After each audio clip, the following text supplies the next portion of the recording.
ආයිබෝවන් අද අපි ටිකක් ගැඹුරින් බලමු මේ ලංකා විදුලි බල මණ්ඩලය ඒ කියන්නේ ලංවිම ගැන ලැබිලා තියෙන තොරතුරු වගයක්. මොකද ආරංශියක් තියෙනවා යාලා විදුලි ගාස්තු වැඩි කරන්න යෝජනාවක් ගෙන්න ලෑස්ති වෙනවා කියලා. ඉතින් අපි බලමු මේ කතාවේ පසුබිම මොකක්ද? කවදා වගේ මේක ඉදිරිපත් වෙයිද? ලංවිමේකේ මේ මූල්‍ය తত্ত্বය කියන්නේ සල්ලි කේස් එක කොහොමද මෑතකදී වෙනස් වෙලා තියෙන්නේ කියලා විශේෂයෙන්ම අහන්න ලැබෙනෝ කාලයක් හොඳ ලාභයක් ලැබුපු ආයතනයක් එක පාරටම ලොකු පාඩුවක් පෙන්නලා තියෙනවා කියලා. ඒක ටිකක් පුදුමයි වගේ නේද?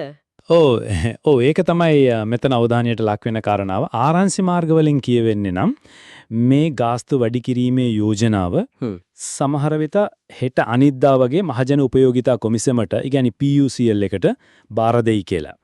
එයාලා කලින් සිකුරාදා දෙනවා කියලා නේද කියුනේ? ඔව් එහෙම කතාවක් තිබුණා. හැබැයි ඒක වෙලා නැහැ. ඉතින් දැන් ඉක්මනටම ඒක කරයි වගේ තමයි පේන්නේ. හරි. එතකොට මේක අනුමත වුණොත් අන්න ඒක තමයි වැදගත්ම දේ. PUCL එකෙන් හරි කිව්වොත් එන ජූනි මාසයේ ඉඳන්ම මේ අලුත් ගාස්තු වැඩි කරපු ගාස්තු ක්‍රියාත්මක වෙන්න පුළුවන්. ඒ කියන්නේ බලපෑමෙන්න එච්චර කල්යන එකක් නැහැ.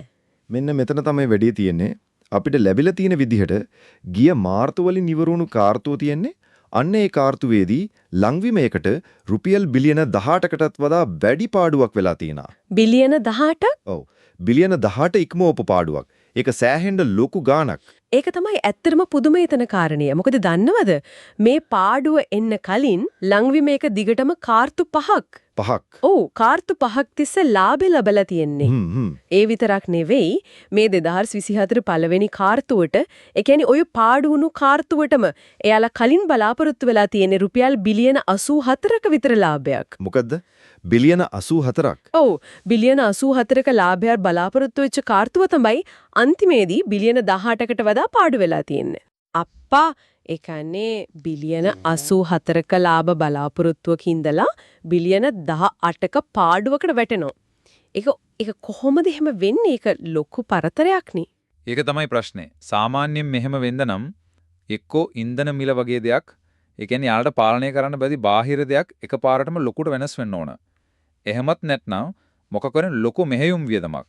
ඒ කියන්නේ අභ්‍යන්තර කාරණයක් ඒ කාර්තුවේදී එකපාරටම වෙඩි වෙන්න ඕන. දැන් අපිට තියෙන තොරතුරු වලින් හරියටම අහවල් හේතුවයි කියලා කියන්න අමාරුයි. හැබැයි එක දෙයක් පැහැදිලි මේ පාඩුව තමයි දැන් මේ ගාස්තු වෙඩි කරන්න යෝජනා කරන්න ප්‍රධානම හේතුව වෙලා තියෙන්නේ. එතකොට මේ ඔක්කොම කැලි ටික එකතු කරාම පින්තූරේ පැහැදිලි වගේ. ලංවිම පාඩුයි ඒ නිසා ගාස්තු වෙඩි කරන්න අහනවා. ඒක සමහර විට ජූනි වලින් නම් ක්‍රියාත්මක වෙන්නත් පුළුවන්. හරියටම හරි. හැබැයි කලින් දිගටම ලාභ ලැබපු එක තමයි මේකෙදි හිතන්න ඕන කාරණය. ඔව් සාරාංශයක් විදිහට ගත්තොත් ඒක තමයි දිග කාලයක් ලාභ ලැබලා එකපාරටම මේ වගේ ලොකු මූල්‍ය පසුබෑමක් වාර්තා වෙනවා. ඒකත් එක්ක තමයි මේ ගාස්තු වැඩි කිරීමේ යෝජනාව බැඳිලා තියෙන්නේ.